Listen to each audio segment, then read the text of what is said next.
everyone.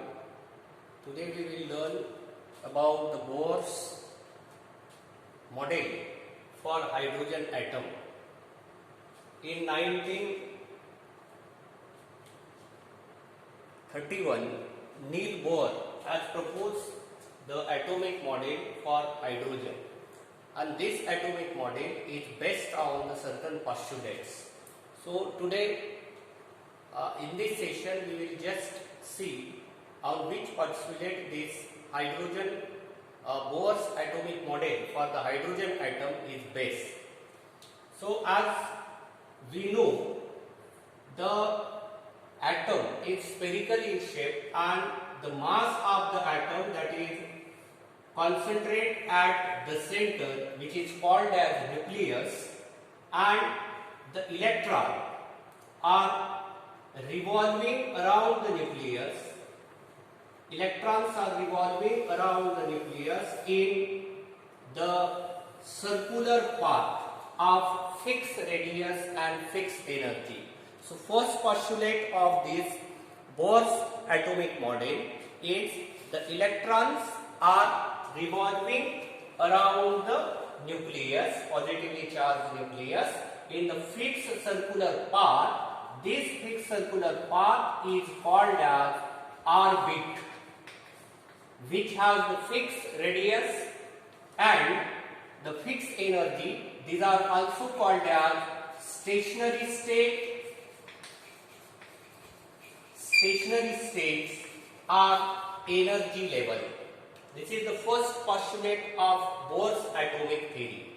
Then second postulate is that this electron, it can transfer from one energy level to the another energy level.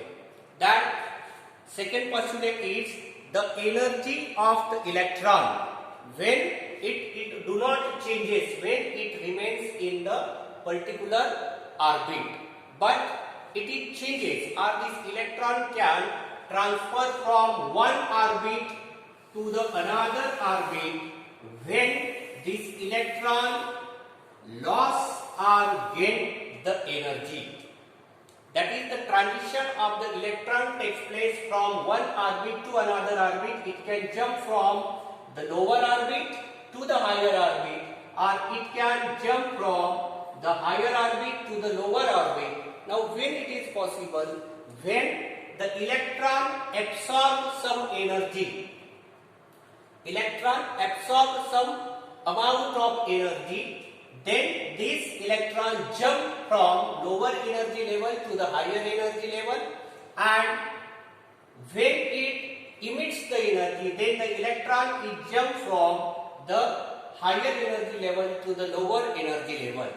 Now how much energy is required? So according to Niels Bohr, when if we represent, suppose energy of the higher energy orbit, that is E2, and the energy of the lower energy orbit or the lower stationary state, that is E1, then the difference in energy, that is equal to delta E, that is equal to energy of the higher orbit minus energy of the lower orbit, that is delta E, which should be equal to h nu.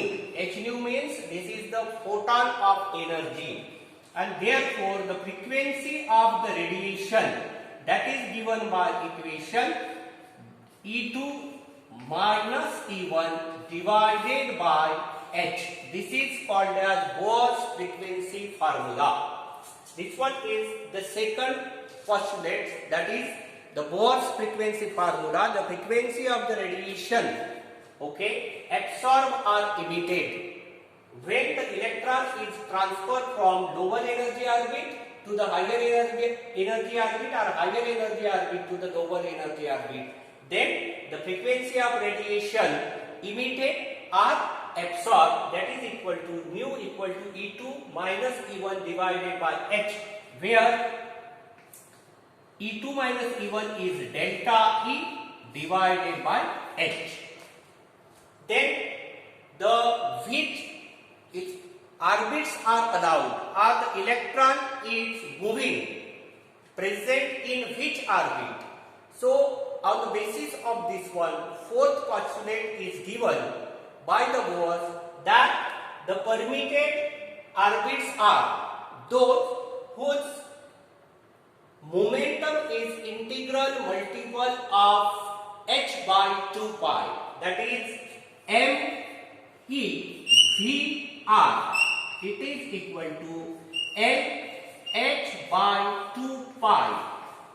The momentum of the electron is the integral multiple of h by 2 pi, where h is the Planck's constant, pi is constant, and n is the integer which has value 1, 2, 3, etc. Okay, and me is the mass of electron, v is the velocity of electron, and r is the radius of this Bohr's orbit. These are the four postulates of the Bohr's atomic model.